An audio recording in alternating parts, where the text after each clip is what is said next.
sommes ici en ce jour pour lancer officiellement les travaux de réhabilitation de construction pour le centre de médecine mixte et anémie SS qu'on connaît souvent par le nom de Mabanga.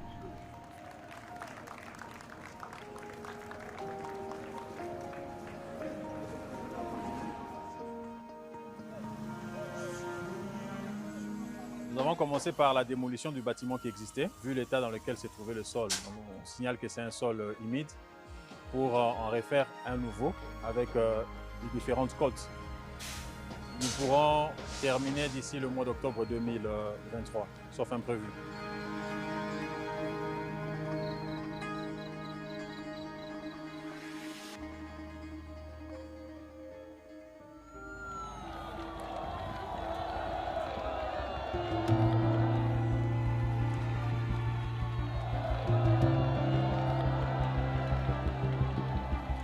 Nous sommes la Fondation Denis Ngakeru Tshisekedi. C'est un réel plaisir et une grande joie pour la Fondation Denis Ngakeru Tshisekedi de constater que vous avez été nombreux à répondre présent à l'invitation qui vous a été adressée à l'occasion de la cérémonie de remise des clés du Centre de médecine mixte et d'anémie SS Mabanga.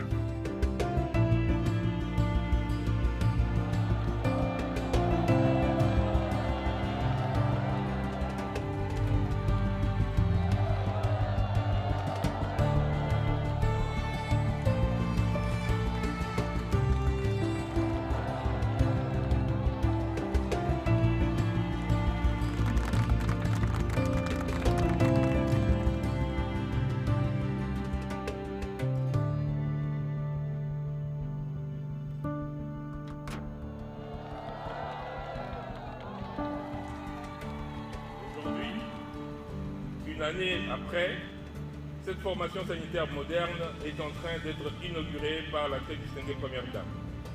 C'est comme donc un rêve qui se réalise. Ce centre qui ne comptait que 59 lits dispose désormais de 120 lits. Cet hôpital Semas Mabanga New Look a été entièrement équipé avec du matériel moderne à la pointe de la technologie dans le domaine médical. De nouveaux services ont été mis en place tels que l'imagerie moderne, l'ophtalmologie, la dentisterie et autres.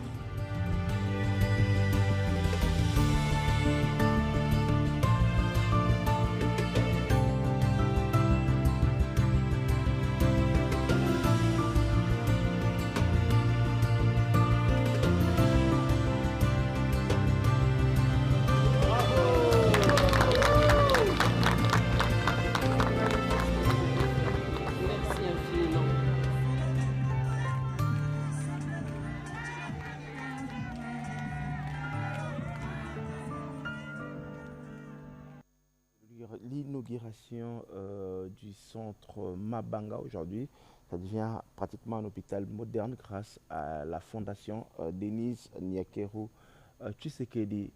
Dans Israël, Hubert Mbouy, aujourd'hui, entrepreneur, on a commencé cette émission jeudi passé, on a promis de continuer aujourd'hui. Viens donc, viens. On a promis de continuer aujourd'hui sur l'entrepreneuriat. Salut mon frère. Salut. Tu vas bien? Super bien. Bienvenue sur ces plateaux. On a Merci. commencé. Oui, bien sûr. On a commencé jeudi passé sur l'entrepreneuriat. On continue aujourd'hui. Je rappelle, hein, vous êtes acteur politique, il faudrait vous définir comme ça, non? Je suis président du Front commun de la jeunesse. Okay. C'est quoi d'abord le Front commun de la jeunesse? Parce que j'ai eu plusieurs questions sur ça. C'est quoi le Front commun de la jeunesse? Parce que finalement, on ne sait pas où vous situer. C'est quoi le Front commun de la jeunesse? Le Front commun de la jeunesse est une structure jusqu'ici apolitique. Nous regroupons les jeunes congolais de tout bord, les jeunes congolais de toute provenance sociale, politique, pour les encadrer dans la quête du renouvellement de la classe politique. Okay.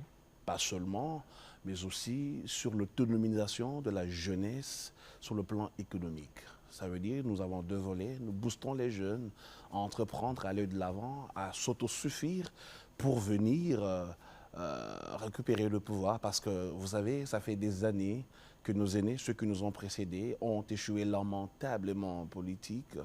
Et le Congo est ce qu'il est à cause d'une catégorie des personnes qui l'ont dirigé pendant plusieurs années. Et nous nous sommes dit, il est grand temps que la jeunesse prenne relève, que la jeunesse vienne et s'impose face à son destin. J'ai eu une réaction sur les réseaux sociaux, hein, quelqu'un qui m'écrivait après l'émission de jeudi, il dit la politique et les affaires ne font pas bon ménage.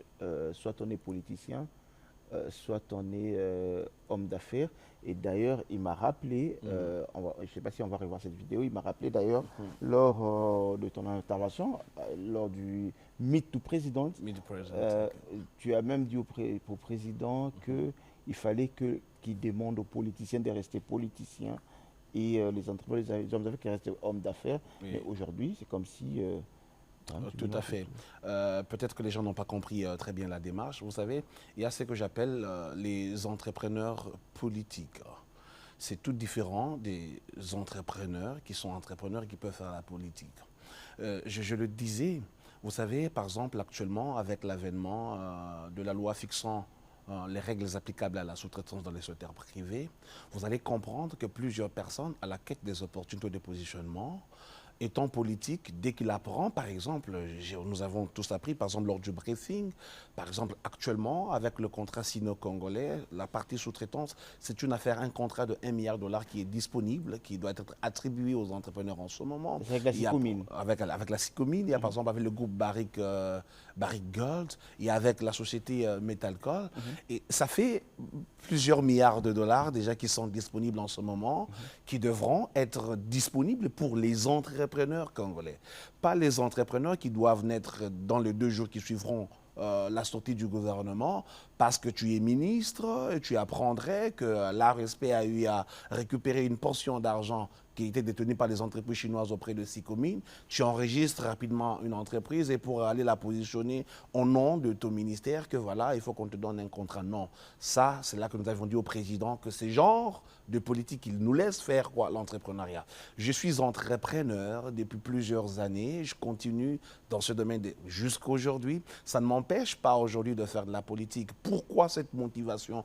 Pourquoi vouloir venir en politique? C'est justement à cause de ces hommes politiques qui ont échoué lamentablement. Pour la petite histoire, j'ai été sidéré, j'ai été choqué, j'ai été écœuré un jour dans le cabinet d'un ministre en fonction, s'il vous plaît, qu'on venait de nommer sur une affaire technique qui me concernait personnellement, je tais le nom pour la pudeur. C'est plus intéressant. Vous retrouvez qu'un ministre en fonction pouvait me demander, s'il te plaît, attends, je ne maîtrise rien de tout ce que tu dis, aide-moi à mieux comprendre.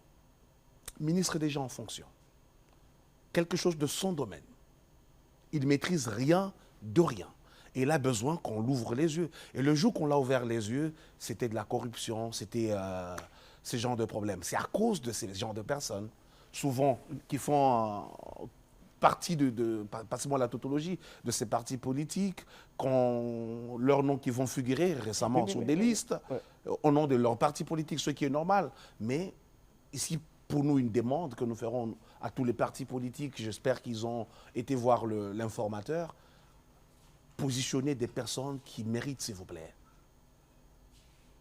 Que les partis politiques apprennent à positionner des personnes qui méritent, des personnes qui ont de maîtrise des choses.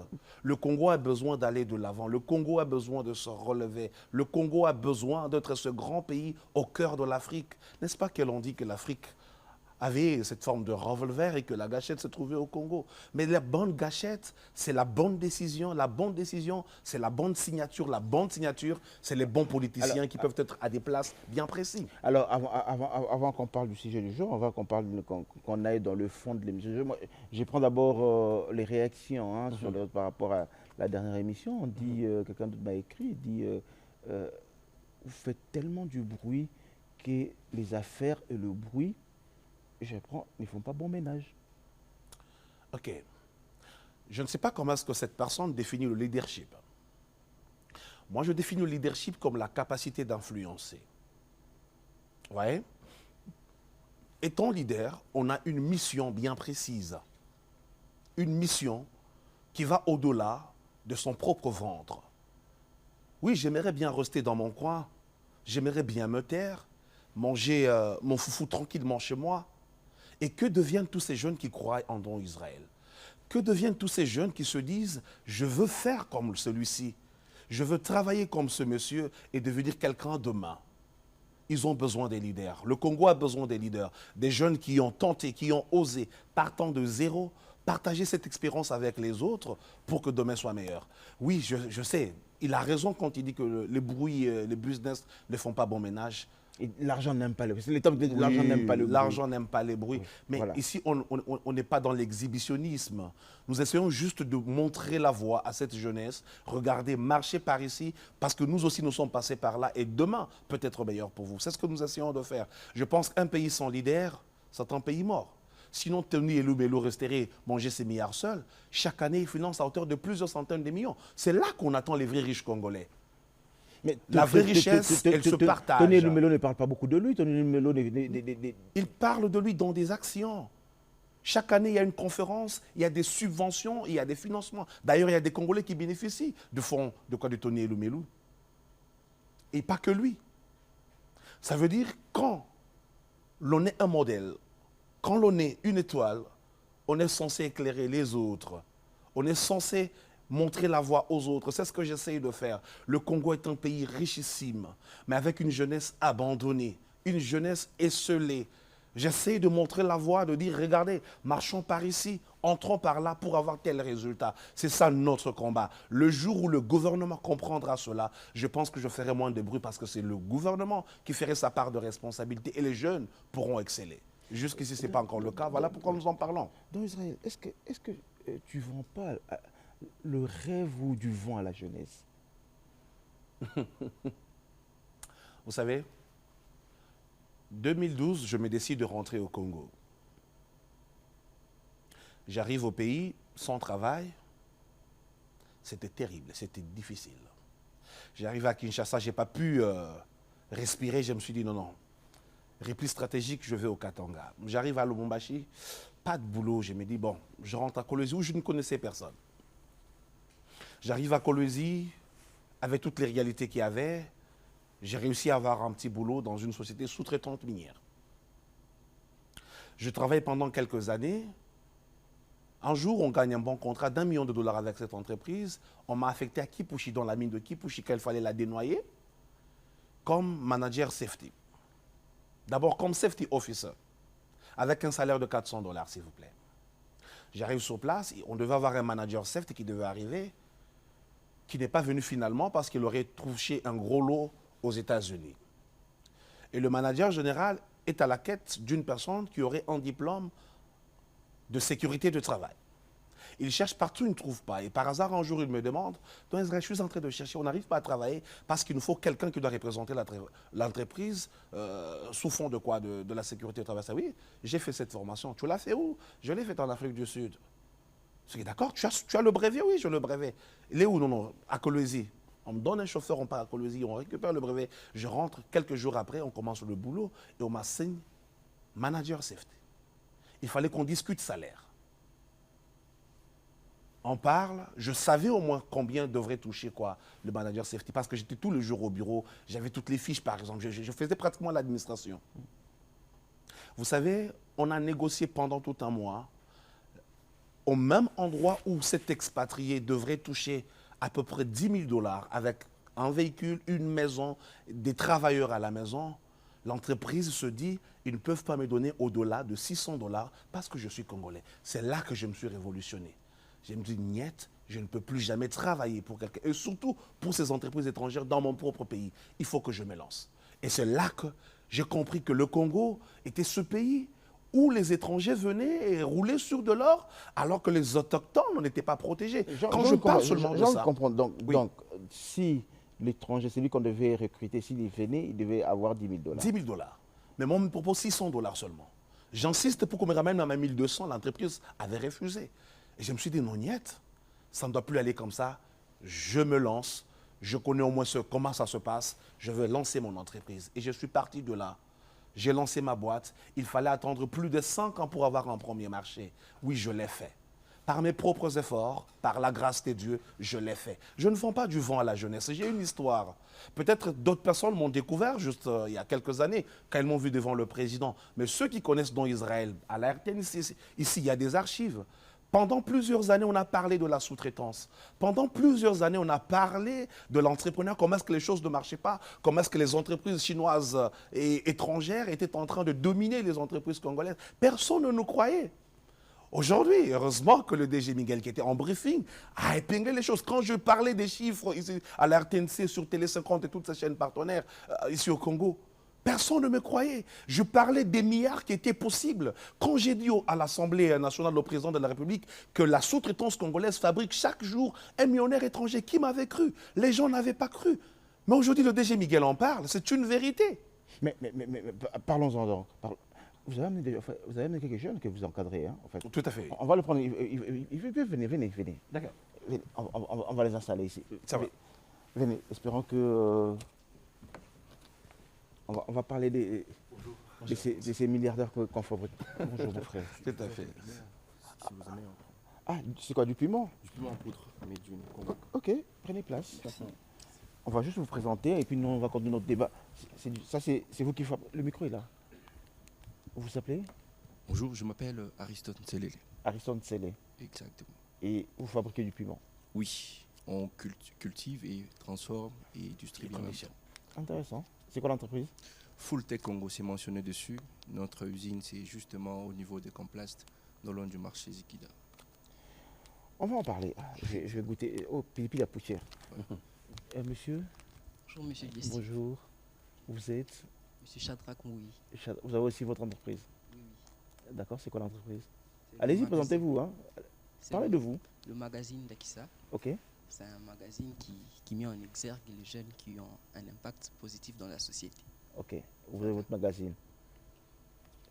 Le magazine- Donc vous êtes journaliste, éditeur, journaliste. Vous êtes à l'IFASIC, c'est ça? Oui, je suis à l'IFASIC. En quelle année? Je suis en L3 LMD. Ok, d'accord. On en parlera. Alors, dans Israël, je garde mes piments jalousement. Non. Ah, oui, Bangamo. Une version petit, portatif. Donc, à chaque fois que vous voyagez, C'est pas du vent. donc, On peut faire mieux dans ce pays, Au sac complet. avec un peu de volonté. Allez, je garde mes piments jalousement. On en parlera tout à l'heure. Alors, parlons de ces jeunes. Vous êtes également président du Hub D143. Tout à fait. C'est quoi? Le Hub 243, c'est une structure, là, on n'encadre que les entrepreneurs. Que les entrepreneurs. Nous découvrons des talents, nous découvrons des jeunes entrepreneurs. Et j'en suis à la 5e édition. Nous subventionnons des entrepreneurs avec un peu d'argent. On avait commencé pour la première édition avec 1 million de francs. Et aujourd'hui, nous subventionnons un groupe, il y aura ce mardi un groupe de plus de 10 jeunes qui seront subventionnés à hauteur de 1,5 million. C'est peu, mais c'est beaucoup pour un entrepreneur. 1,5 million. Non, non, De francs congolais. de francs Ok, congolais, d'accord. bien sûr. Et ce sont on cherche des jeunes qui ont des projets à impact, comme les jeunes Mbouy venait de le dire tout à l'heure.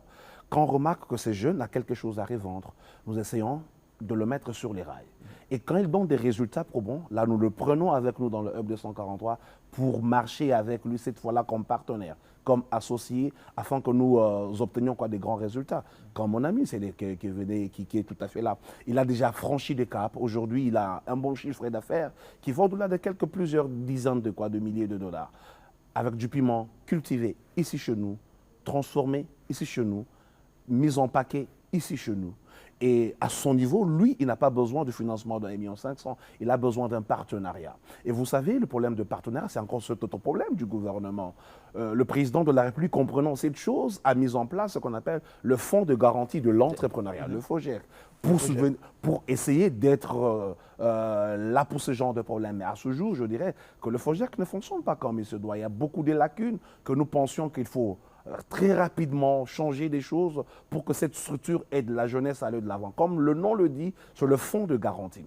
Par exemple, pour le cas de mon ami, aujourd'hui, il peut gagner par exemple un grand marché à hauteur de 50 000, 100 000 dollars. Quelle est cette banque congolaise qui peut venir directement lui donner crédit? Et même si cette banque existerait, ça serait à quel taux?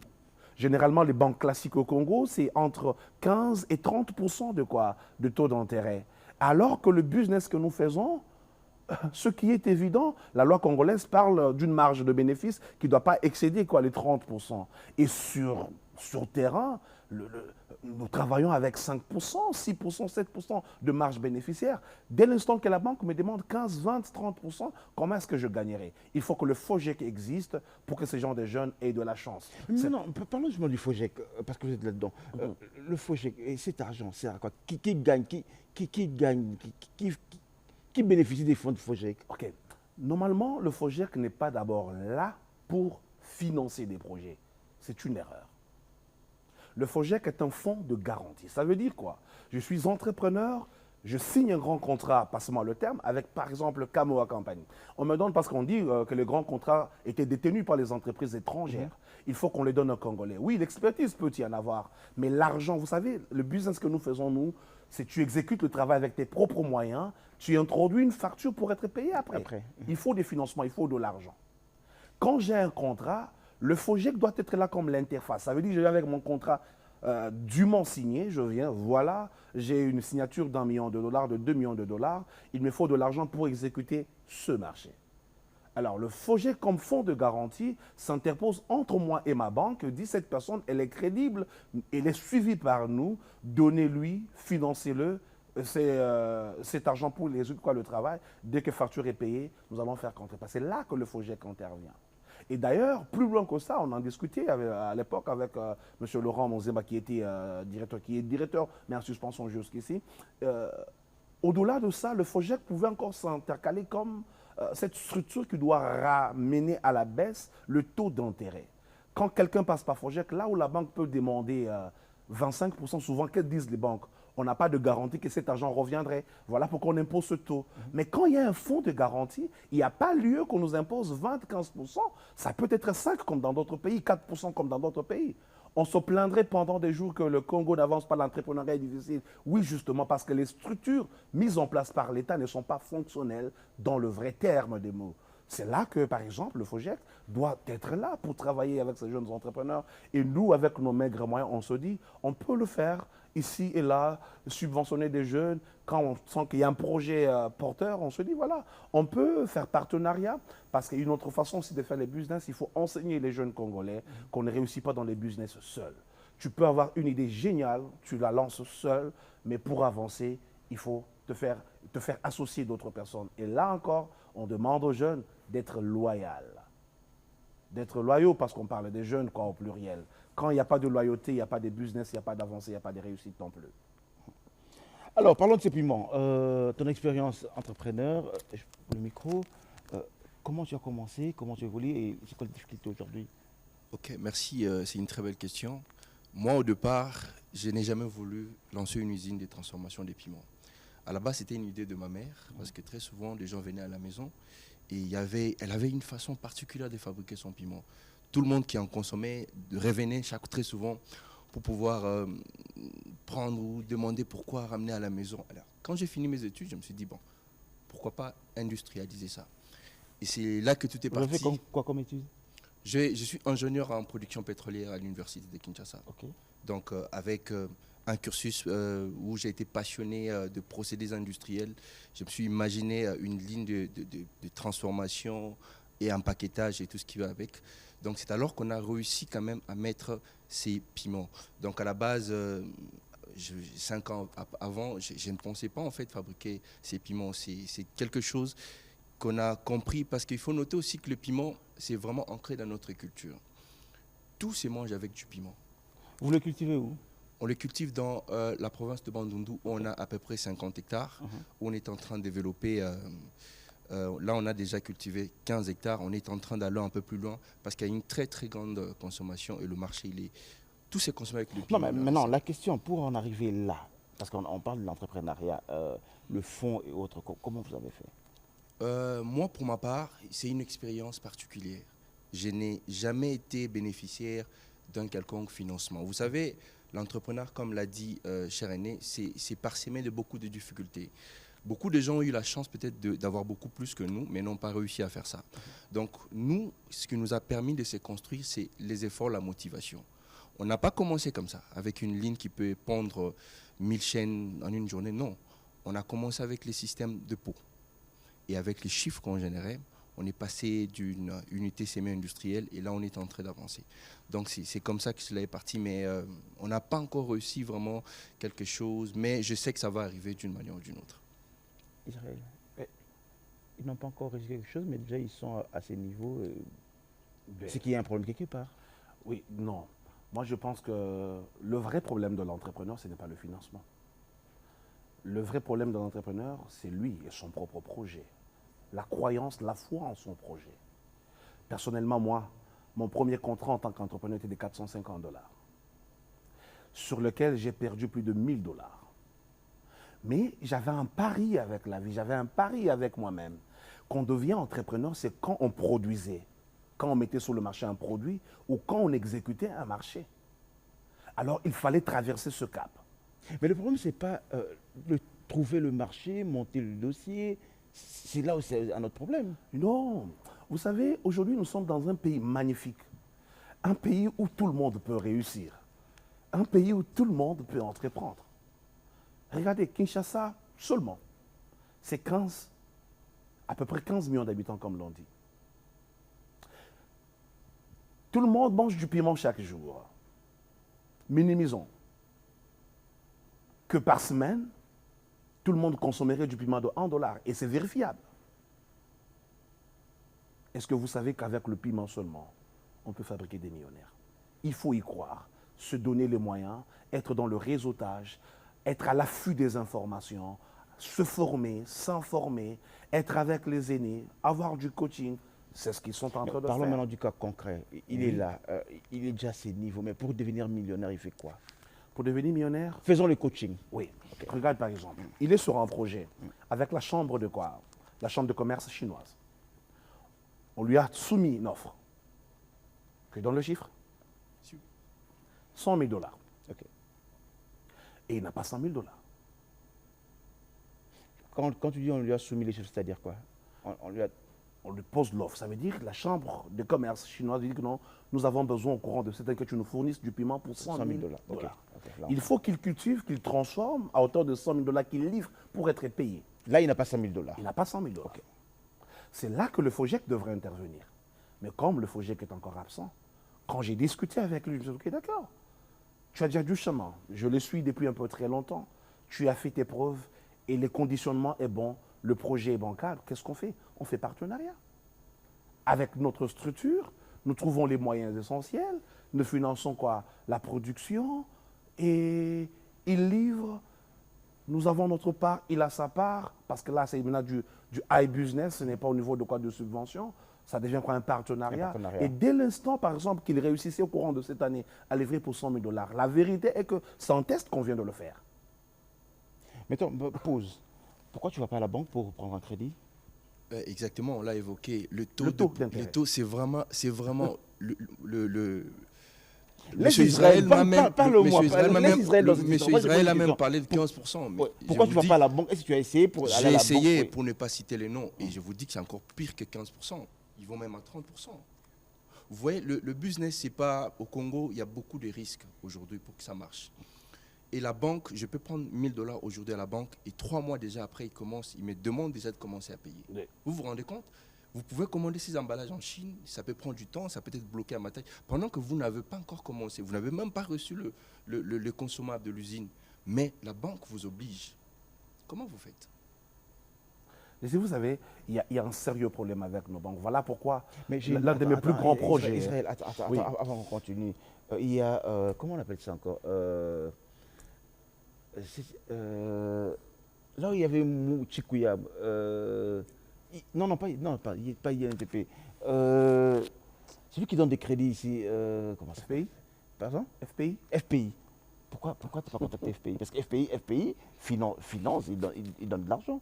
Mais le problème, c'est est-ce qu'ils sont accessibles? C'est ça la plus grande. Dans un pays comme le nôtre, nous sommes tellement nombreux et que ce sont ces entités qui devraient nous encadrer, nous identifier, savoir tel est dans tel domaine. Pourquoi? Parce qu'ils sont un peu partout dans le monde.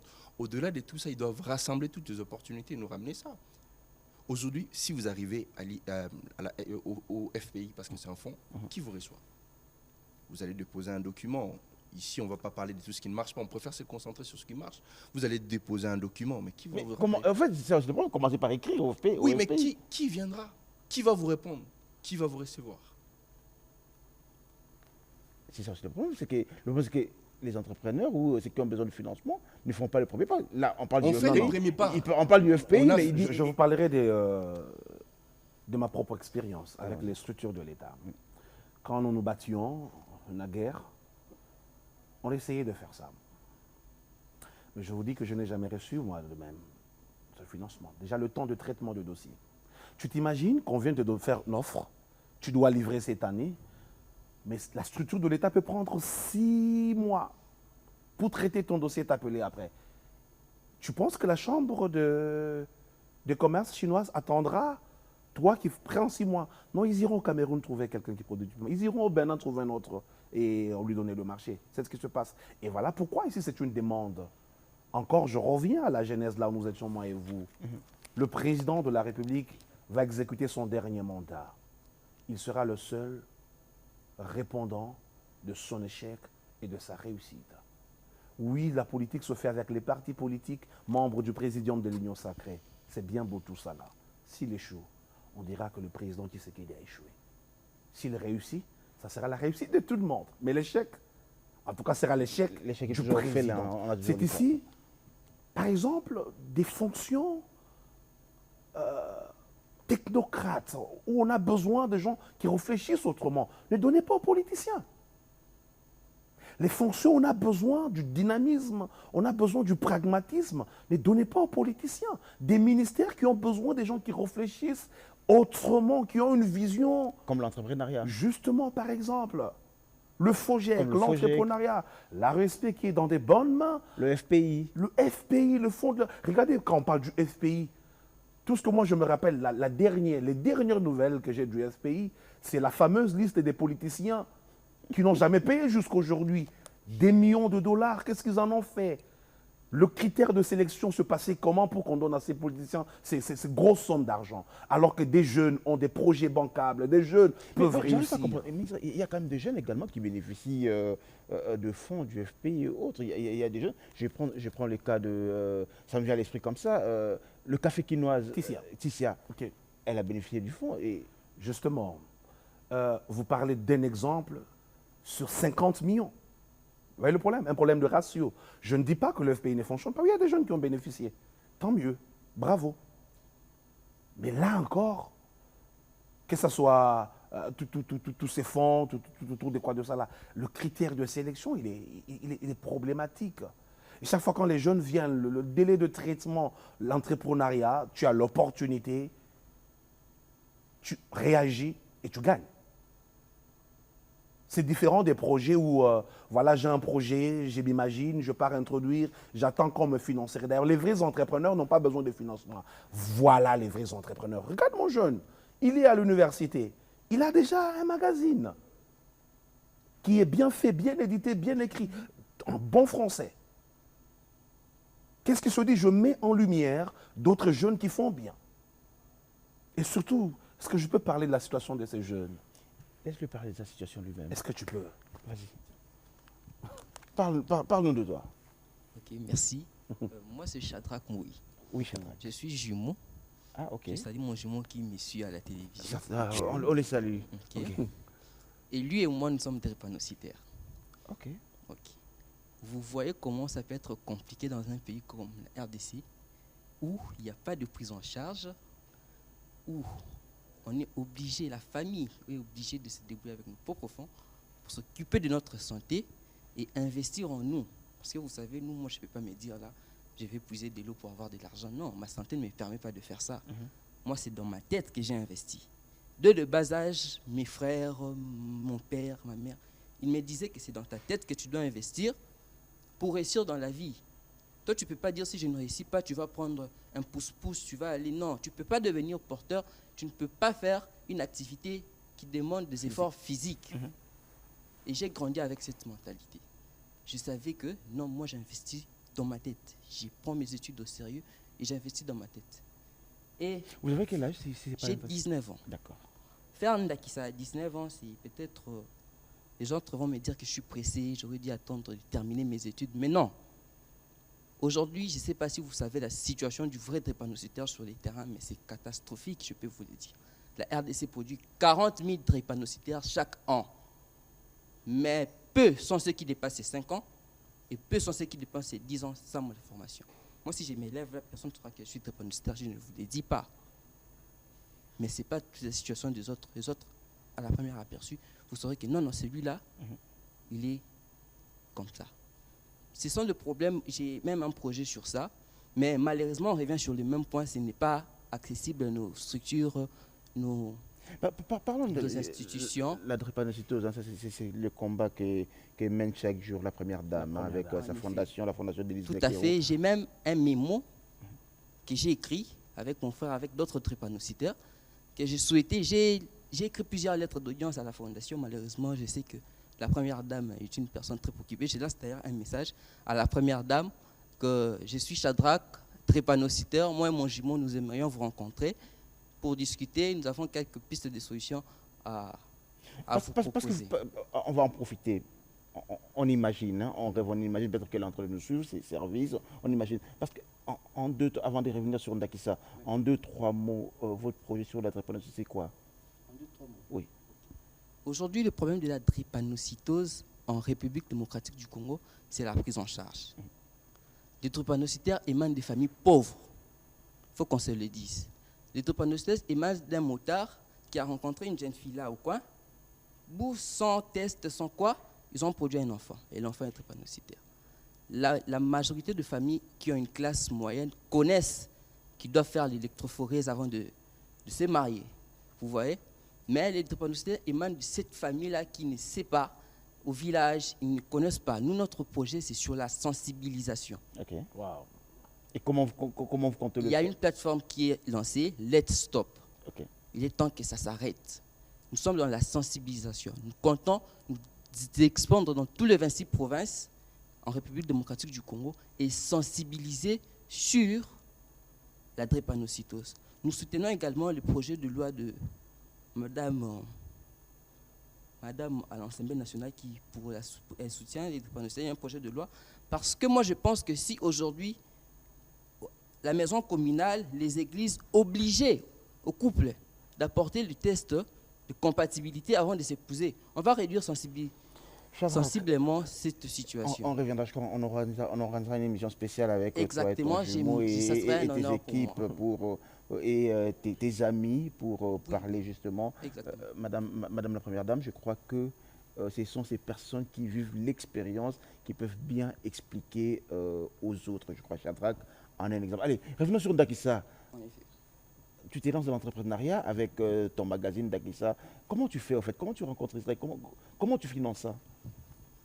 Cette première édition, j'ai financé moi-même. C'était difficile.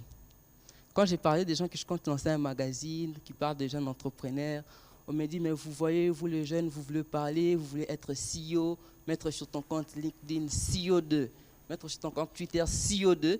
Mais en vrai, du concret, on ne voit pas. J'ai essayé de trouver des gens, contacter des gens, c'était difficile. Même les gens que j'ai mis dans ces magazines, c'était difficile de les contacter. Certains se disaient, tu vas m'écrire, on va faire une interview, et puis c'est quoi? Je me suis retiré, je me suis dit non.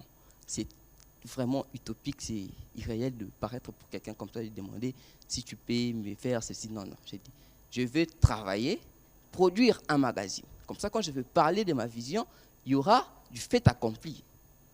Il y aura du concret. Je me suis retiré, j'ai contacté quelques jeunes. Vous voyez là, c'est un ami, il a un impact positif. Je me suis dit, lui, il est accessible. Je l'ai contacté, j'ai contacté certaines personnes. Il y a des grands noms, il y a Tissiamou Pouna, vous avez dit, il y a Fali Poupa, il y a des noms ici. J'ai fait de recherches sur leur impact véritablement sur la société, sur ce qu'ils font. Pour produire ces magazines, il t'a coûté combien à peu près? Bon, pour produire celui-là, j'ai dépensé pas moins de $500. Ok. Il y a le designer. Financement propre. Financement propre. Okay. Pas moins de $500. Mais tu es étudiant? Oui, je suis étudiant.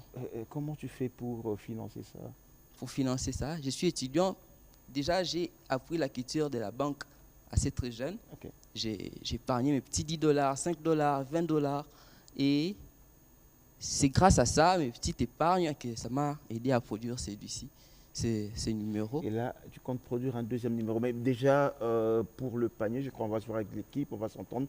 À chaque fois que tu produiras un numéro, tu nous l'enverras et nous, on le diffusera gratuitement dans les paniers. Merci. Alors, Israël, un jeune pareil, Oui. comment tu l'encadres? Comment tu l'amènes à devenir un grand entrepreneur? Déjà, il m'a marqué, j'ai discuté avec lui assez longtemps. Par exemple, pour son cas, il est spécial. Lui, il fait partie désormais de la famille. Un jeune comme ça, qui voit les choses grandeur nature, c'est un jeune à accompagner. Par exemple, pour son cas, spécialement, lui, il est sous mes ailes désormais. Par exemple, son master, c'est moi qui va payer ses études. Je veux qu'il aille loin, qu'il aille le plus loin possible. Je prends en charge cela. Pas que. Et lui, pour qu'il se fasse une santé financière, je le prends déjà comme travailleur de mon entreprise. Et oui, d'accord, là, vous l'engagez comme travailleur de votre entreprise Non. pour le payer, mais déjà, il a un projet. Je m'explique. Okay, allons-y. Je le prends avec moi pour travailler avec mon équipe. Ils se sont placés à Kinshasa. Je suis en train de mettre une équipe, une équipe communicationnelle dans laquelle il va travailler à temps partiel, bien sûr. Ce temps-là sera capitalisé et ça sera une belle expérience pour lui pour rencontrer d'autres personnes. Ça veut dire partout où je vais partir, à l'étranger comme à l'intérieur du pays, il fera partie de nos missions. Pas seulement, maintenant pour son projet entrepreneurial, nous allons formaliser son entreprise. Ça veut dire que nous allons faire tous les documents officiels pour que son entreprise soit formelle. Pas seulement, il va bénéficier du financement que tout le monde aura pour cette fois-ci. Pas que, pour son cas, nous allons aller un peu plus loin, lui fournir des outils de travail, machines, ordinateurs, imprimantes pour qu'il soit à l'aise. Et ça sera fait au courant de cette semaine déjà. Alors, on va parler de cette conférence que tu organises. On me dit qu'il ne me reste plus que 10 minutes, malheureusement. Oh là là. La télé, c'est le temps. L'entrepreneuriat et l'agriprenariat, le présent et l'avenir d'une jeunesse retrouvée. Pourquoi? L'entrepreneuriat, l'agriprenariat. Agriprenariat, de plus en plus, c'est un mot qui est d'entrer dans notre vocabulaire, mais oui. les gens ne le comprennent pas ou les gens ne le maîtrisent pas. Il y en a qui font de l'agriprenariat, mais ils ne savent pas qu'ils font de l'agriprenariat. Tout à fait. Déjà, l'entrepreneuriat, tout le monde connaît. Je parlerai beaucoup plus de l'agriprenariat pour ceux qui sont en train de nous suivre. L'agriprenariat, c'est cette prédisposition des entrepreneurs qui lient l'entrepreneuriat avec les activités champêtres. Exactement. Aujourd'hui, le cas de Julie, Madame Julie, je vis ça sur les réseaux sociaux, Madame Julie qui fait, en fait, les deux en fait. Hein. Oui. Donc vous voyez, aujourd'hui, c'est l'avenir même du pays. C'est l'avenir de cette jeunesse que moi j'appelle jeunesse retrouvée. Pas cette jeunesse chanteuse, pas cette jeunesse saltimbanque, criante, dansante derrière certaines autorités morales. Non, mais une jeunesse comme celle-ci, une jeunesse qui réfléchit, une jeunesse qui pense à l'avenir. Alors on s'en dit, aujourd'hui le Congo est étiqueté pays minier. Mais nous avons tous ces millions de terres arables qui ne sont consommées qu'à hauteur de moins de 10%. L'avenir du pays, c'est l'agriprenariat. Aujourd'hui, faire l'entrepreneuriat, c'est bien, mais ça ne donne pas des résultats, des meilleurs résultats sur le terrain. Les bons résultats d'un pays qui veut se lancer dans l'agriculture, c'est l'agriprenariat. Ça veut dire là où je fais le champ de quoi? Du piment, parlons de ça parce qu'il est présent ici. Oui, le piment, ça sera consommé sur le plan local et puis il n'y a pas une chaîne de valeur qui peut s'étendre sur des années. Mais quand il y a la transformation, c'est la partie entrepreneuriale de cette agriculture du piment, là, la chambre de mine ou la chambre de commerce chinoise peut venir vers moi. Nous voulons que tu exportes en Chine au moins pour 100 000 $, pour un premier temps. Demain, ça sera 1 million, 2 millions, et dans tous les domaines possibles. L'agriprenariat est la solution pour promouvoir l'entrepreneuriat, pour promouvoir l'agriculture. L'agriculture ne suffit pas dans un pays comme le nôtre parce que la plupart des gens font l'agriculture de subsistance. C'est juste pour manger, pour se suffire avec la famille. Mais l'agriprenariat vient dire à l'agriculteur que c'est bien beau, tu produis la pastèque, mais il y a une chambre de commerce américaine pendant cette période qui permet à ce que tu exportes ta pastèque gratuitement aux États-Unis. On parle là de quoi? De l'AGOA. Vous voyez un peu. Là, c'est l'agripreneur qui a ce genre d'informations là où l'entrepreneur n'en a pas. C'est cette façon de faire là. Moi, j'appelle ça l'après-mine. Oui, les mines sont épuisables. Il y a un jour où on n'aura plus du coltan dans ces pays. Il y a un jour où on n'aura pas du cobalt. Nous n'aurons que de trous béants qui auront servi de quoi? De champs de creusage pour ces firmes minières qui sont dans notre pays. L'après-mine, c'est l'agripreneuriat. Faire l'agriculture, mécaniser, industrialiser, nous pourrons nous suffire, nous, et suffire toute l'Afrique entière. Parce que le Congo est la solution à l'Afrique. Le Congo est la solution à la crise mondiale. Le Congo est la solution à la crise de famine mondiale. Si aujourd'hui le jeune Congolais comprend qu'avec le peu que je fais, je ne veux pas me limiter à produire du café et l'exporter. Non, je vais produire du café, mais je veux le transformer sur place. Au Congo, un jour, on va consommer tous le café quinoise. Par exemple, ça, c'est que les gens ne comprennent pas. Il y a des lois qui existent. Il y a par exemple une entreprise, quand bien même elle n'appartient pas à un Congolais, comme elle est sur le sol congolais, elle produit, je ne vais pas faire leur publicité, elle donne un produit qui est prisé dans la chaîne de valeur minière. Le gouvernement vient de donner pour cette année que ce produit ne sera pas importé. Ça fait déjà de cette entreprise une entreprise qui doit toucher des millions de dollars. C'est dans tous les domaines que ça peut être comme ça. Si aujourd'hui, Tissia s'allie avec d'autres jeunes pour produire suffisamment du café, à un moment on peut dire on impose le café, la quinoise au Congo. C'est ce qu'on a fait avec Dangote à l'époque. On a pris la licence du sucre, on lui a donné. C'est là où j'allais arriver, justement, oui. On va terminer par là, c'est là où j'allais arriver. Quand vous allez ailleurs, je n'ai pas envie de citer des pays, le voisin de l'Est, quand vous allez chez le voisin de l'Est, vous voyez de qui je parle. Quand vous allez au nord au sud, c'est comme si l'État accompagne de jeunes qui ont les idées ici, ça ne manque pas. Je vois des gens comme, je prends que ça me vient comme ça, Kadima que j'ai vu dans le magazine d'Akissa, c'est un artiste qui fait... Il y en a comme ça, ils sont nombreux, des milliers qui ont des idées et c'est l'État qui accompagne. C'est comme chez nous, c'est comme si nous, on est plus concentrés dans la politique et on met dans la tête de jeunes qu'il faudrait être député pour s'enrichir, alors que des idées comme ça, moi je suis impressionné de voir du piment produit par un jeune, cultivé, jusqu'à ces niveaux. Oui. C'est très propre et ça donne même envie de manger. Tout à fait. Ils sont nombreux de milliers, mais c'est l'État qui n'accompagne pas. C'est là que nous intervenons. Vous savez, l'avenir du pays n'est pas seulement entre les mains de l'État.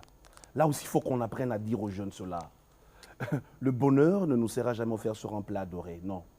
Il nous faut du courage, il nous faut de la persévérance, il nous faut de la résilience. Oui, l'État doit accompagner. Il y a des belles idées, il y en a partout.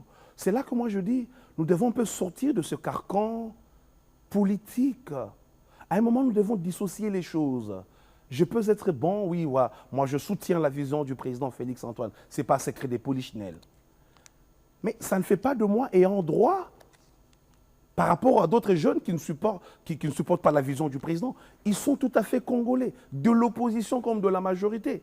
Voilà pourquoi, par exemple, c'est tendance. Vous allez comprendre que moi, je vais rassembler tous les jeunes.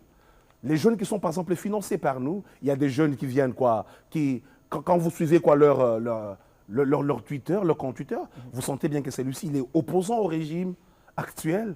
Mais pour moi, cela ne m'intéresse pas du tout. Dans les affaires, il n'y a pas d'opposition, il n'y a pas de majorité. Non, il n'y a pas d'opposition, pas de majorité. Voilà pourquoi même, il y a des gens qui m'ont dit, mais pourquoi tu as mis par exemple Cynthia Katanga, une jeune qui est connue, qui s'est fait connaître par exemple sur l'échiquier politique du pays, mais ce n'est pas la politique qui est son monde de vie. Elle est financière, elle est expert en banque, elle a de l'expérience à partager avec les jeunes. Ma soeur, oublions d'abord la politique. D'ailleurs, on te salue à Cynthia. Oui. On te salue, on va te retrouver la semaine prochaine. Tout à fait. Cynthia, viens. Parlons entrepreneuriat. Formons la jeunesse congolaise à être responsable. Oui, on a des ambitions politiques. Mais je vais te faire rire. J'ai parlé à Cynthia. D'ailleurs, parlant de Cynthia, j'ai parlé avec Cynthia la semaine passée. Je lui ai dit, viens sur le panier, on va discuter, on va parler. Elle m'a dit, est-ce qu'on ne peut pas m'arrêter? Non. Je trahis. C'est une demoiselle. Cynthia est porte-parole de Moïse Katumbi. Voilà. Parlons intelligence. RDC, parlons business. Parlons business. Oublions d'abord Moïse Katumbi, oublions Fachi. Elle est là, elle sera speaker. Moi, je suis de ceux qui aiment marcher à contre-courant.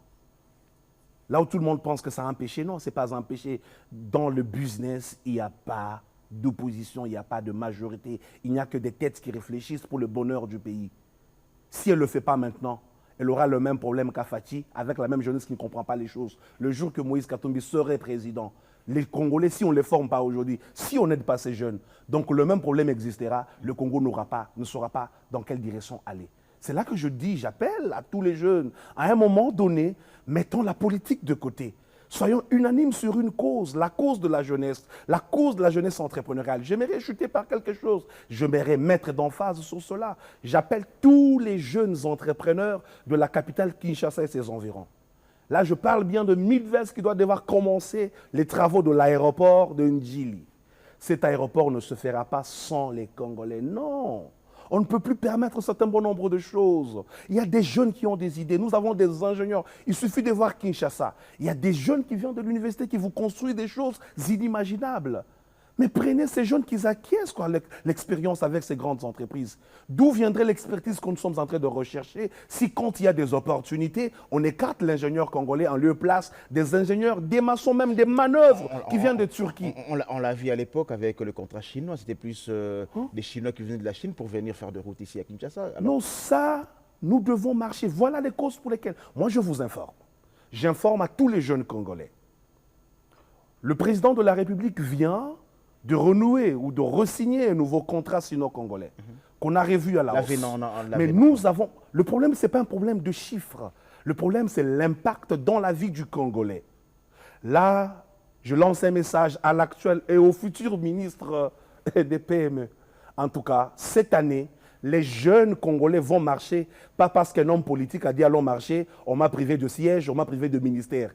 Les jeunes, nous allons marcher sur Kinshasa pour réclamer nos droits entrepreneuriaux. Nous allons marcher quand nous verrons 6 communes amener encore des Chinois ici pour conduire une benne. On amène quelqu'un de la Chine pour rouler dans une pelle, une tractopelle. On amène quelqu'un de Turquie. Non, quel pays nous sommes au final? Vous me direz que l'INPP ne fonctionne pas, vous me direz que l'ANADEC ne fonctionne pas. Il y a des jeunes qui sont formés partout. On ne peut plus accepter un certain bon nombre de choses. Vous voyez même l'entrepreneuriat. Si un jeune n'a jamais été dans le milieu de travail, c'est même difficile de rêver entreprendre. C'est là que nous disons, cette année, les hommes politiques nous auront sur leur dos. Si et seulement si, ces mêmes Chinois vont revenir avec leurs 8 milliards ou leurs 15 milliards pour nous amener encore les Chinois. Parce que la chaîne de valeur, c'est quoi? Vous n'avez un contrat de 15 millions, c'est ce qu'on appelle en anglais les stakeholders. Les propriétaires du projet. Vous voulez faire une route à Kisenso, sans les jeunes de Kisenso. Cette route ne bénéficiera pas aux jeunes de Kisenso. Prenez des jeunes comme des manœuvres de Kisenso, faites-leur participer au projet. C'est comme ça que dans tous les pays, ça se passe. En Afrique du Sud, on parle du BEE, Black Economic Empowerment. D'ailleurs, il y a plus souvent des jeunes, on tue des gens là-bas par les taux sud-africains quand les étrangers prennent le travail de Sud-Africains. Mais au Congo, c'est là qu'on permet tout le monde de venir danser sur nos têtes. Et les autorités regardent. Là, j'informe déjà, le travail de l'aéroport ne débutera pas sans la participation, sans l'appel d'offres à tous les jeunes entrepreneurs de Kinshasa. Livrer du gravier, livrer du sable, ça ne demande pas de l'expertise avérée. Conduire une benne, conduire une tractopelle ou une téléhandleuse, ça ne demande pas de l'expertise venant d'outre-mer. Il y a des jeunes qui peuvent le faire et c'est là que nous, en tant que leaders, quand les autres disent que nous parlons trop, nous parlons pour les jeunes, nous parlons pour le bien de la jeunesse. Nous ne manipulons pas la jeunesse, nous poussons la jeunesse à réfléchir, à comprendre qu'ils n'ont que ce pays comme héritage, ils doivent bénéficier de ce pays. Nos aînés ont bouffé l'argent, ils ont volé, ils ont triché, ils ont détourné, ils ont construit à l'étranger sans rien faire. Il est grand temps que cette jeunesse se retrouve. Et c'est ce que nous allons faire. Merci Israël, on revient. Alors, Aristote, quand tu entends Israël dire tout ce qu'il est en train de dire, qu'est-ce qui te vient en tête? C'est une très grande inspiration. Une très grande inspiration. Pourquoi? Parce que des gens n'arrivent pas à dire des choses telles qu'elles sont ou telles qu'elles se présentent. Et la chance que j'ai de le rencontrer, c'est que non seulement qu'ils partent. Aujourd'hui, vous rencontrez des gens, vous dites « j'ai commencé des zéros, je suis millionnaire, j'ai fait ceci ». Mais il ne vous dit pas comment il a trébuché. Dans la vie, nous, en tant qu'entrepreneurs, j'ai quelques expériences. On n'a pas très souvent besoin juste de success story. On a besoin du parcours. Et M. Israël, il nous partage son parcours. Et hier, il me disait, pour la première fois, son premier marché, c'était de $400, où il a dû dépenser plus que ça, presque le double. Mais après, il a pu gagner un peu plus que ça. Et moi, ça me permet de croire, en fait. Parfois, ça ne marche pas toujours. Et on a besoin de gens qui nous poussent à comprendre que ça va marcher. Et c'est très important. Et, parlons justement de cette expérience. Tu as une commande là des 100 000. Là, Je suis tenté de demander le chiffre d'affaires pour faire tout ça. Tu as combien? Mais bon, après on me dira c'est que... technique. Après on me dira que c'est un secret. Généralement... Là, Bon, on va pas arriver là. Mais, le plus grand contrat que tu as eu avec ton entreprise de piment, c'est à combien à peu près? Déjà, il faut savoir que maintenant, là, nos piments est distribué dans presque tout le supermarché. Je ne vais pas citer les noms, mais partout à Kinshasa. Et ça, je pense que c'est aussi parmi le plus grand contrat qu'on a pu signer jusque-là parce que c'est continuel. Et là, on est en train de négocier avec des Chinois qui doivent exporter des piments vers la Chine. C'est quelque chose qui avoisine... Ils ont l'argent. Je veux le dire sincèrement devant la télé. Ils ont l'argent. Mais tout dépend de notre capacité à produire. Donc, ça peut aller au-delà d'1 million. Ils m'ont même fait peur. Ils m'ont dit, mais monsieur Harris, vous produisez combien? Ils m'ont dit... moi, j'ai dit, bon, je peux produire 100 tonnes une année. Ils disent seulement... Il m'a dit, mais écoute, mais qu'est-ce qui ne va pas? Vous employez combien de personnes? On est là déjà, on a 2 types d'employés. On a 15 personnes qui travaillent à temps plein et là on a près de 20 personnes qui travaillent à temps partiel. Que de Congolais, des jeunes Congolais? Que des Congolais et moins de 25 ans. Donc si vous allez à Zikida, Gambela, vous verrez des jeunes en t-shirt rouge avec casquette qui vendent que des produits qui sont rémunérés par des commissions et d'autres salaires. Israël, parlons de la RSP. Aujourd'hui, beaucoup de gens pensent que la RSP, c'est plus dans le mine. Non. La RSP, ce n'est pas dans les mines. La RSP, c'est une structure qui est transversale sur la chaîne de valeur économique du pays. La RSP, c'est dans le bâtiment, télécommunications, dans les services. Ce n'est pas seulement les mines. C'est là qu'aujourd'hui, il y a ce nouveau vent. On pousse partout. D'ailleurs, j'ai suivi le DG Miguel parler du fameux contrôle avec les sociétés brassicoles sur place ici. Il faut que ça bouge. Vous savez, pendant des années, le jeune entrepreneur quinois ne savait pas qu'il pouvait avoir de marché à la Bralima, ne savait pas qu'il pouvait avoir des marchés, par exemple, chez Vodacom. Non, on est habitué à être dépositaire à la Bralima, on est habitué à être revendeur des cartes SIM. Il n'y a pas que ça. Chez Vodacom, il n'y a pas que ça. C'est là que moi, je me trouve dans la peau du DG Miguel. Moi et lui faisons beaucoup du bruit. Oui, nous l'acceptons comme ça là. Mais c'est tout ce que nous avons. C'est la sensibilisation. Il faut sensibiliser les gens. Vous savez, je parlais avec quelqu'un. Non, je travaille avec RTL. Vos commissions, par exemple, ceux qui font des cabines papa, on leur vole comme pas possible. Passez-moi le terme. Ce commissionning, c'est quelque chose, ça pousse même les jeunes à commencer à taxer les services, dépôt, retrait aux clients. Pourquoi? Pourquoi? Parce que ce qu'ils gagnent est tellement moindre. Et pourtant, moi, je connais... Parlons de télécom, ces jeunes qui font... On va terminer par là. J'ai même envie d'en parler en lingala. Parlons de télécom, en fait. Ces jeunes qui font, j'ai envie d'appeler les money banking, M-Pesa, Orange Money et tout. Ils gagnent quoi, en fait? Des miettes, des pourcentages en dessous de 1, 0,0 quelque Logiquement, il devait gagner quoi? En fait, c'est... Et en plus, il faut un très grand montant pour avoir quelque chose, alors que ça ne doit pas se passer comme ça. Rappelez-vous à l'époque des unités, des cartes. Il y avait des Libanais, il y avait des Indiens ici qui étaient dépositaires de quoi? De RTL. Voilà les vrais entrepreneurs dans le quoi? Dans les télécoms. Ça veut dire ils partent, ils font un dépôt chez RTL, on lui donne toute la marchandise et les autres viennent prendre quoi chez lui. C'est la même chose qui doit se faire. Ces jeunes doivent être encadrés, ils doivent être encadrés dans des structures pour qu'ils revendiquent leurs droits. C'est par eux passe l'argent des communications, c'est eux qui véhiculent les millions, les centaines de millions de ces réseaux ici chez nous. Déjà que même le service n'est pas bon, le prix exorbitant, et encore on vole les jeunes entrepreneurs qui travaillent là-dessus. On me dit qu'on a fini. Ça sera un autre sujet. En tout cas, il faut y revenir. Ça sera un autre sujet. Ce pays a besoin du changement. Et moi, je pense... Laisse-moi le temps de souhaiter bon anniversaire à ceux qui sont nés aujourd'hui, et puis on va conclure. D'accord. Allez, bon anniversaire à ceux qui sont nés un certain... nous sommes le 19 ? Allez, il y a un Foumoudi Fima... Ah, le chef, Foumoudi Fima Bols, Foumoudi Fima Antib Bols. Allez, bon anniversaire, un Foumou. Bon anniversaire Nadège Lundu, bon anniversaire.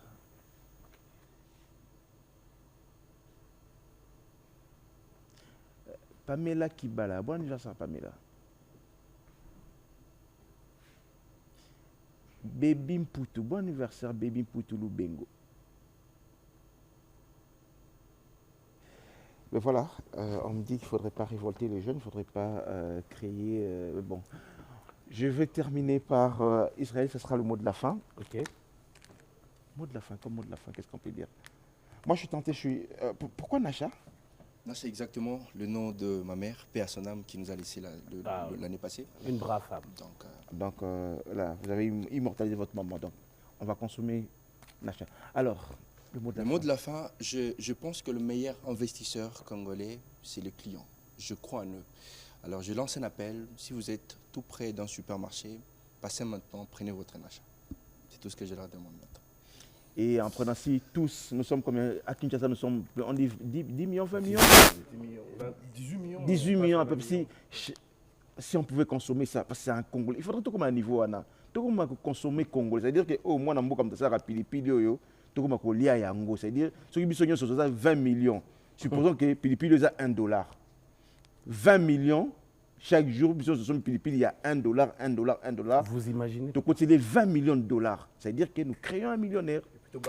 Tobaxi batumsusu na musala mais il faut que maneti ba indien ba chinois ba libanais bazara nengwana mais biso on dirait il y a quelque chose. On me dit qu'on a fini. Ah, on a fini. On aura une autre émission. Il faut que je ne crois pas que c'est fabriqué au Congo.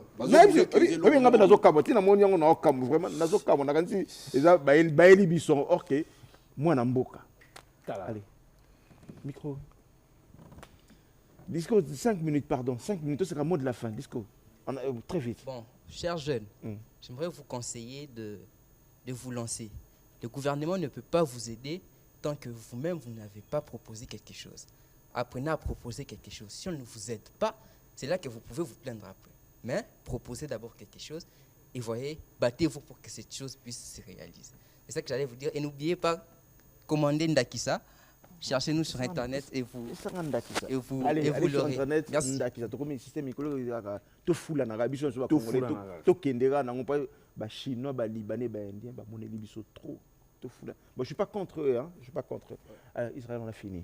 Oui. On se retrouve mardi à 15h pour... Mardi à 15h, déjà, vous venez, vous êtes nos invités, l'équipe de panier. Là, on ne mangera pas seulement les plats de l'hôtel du fleuve Congo pour le dîner.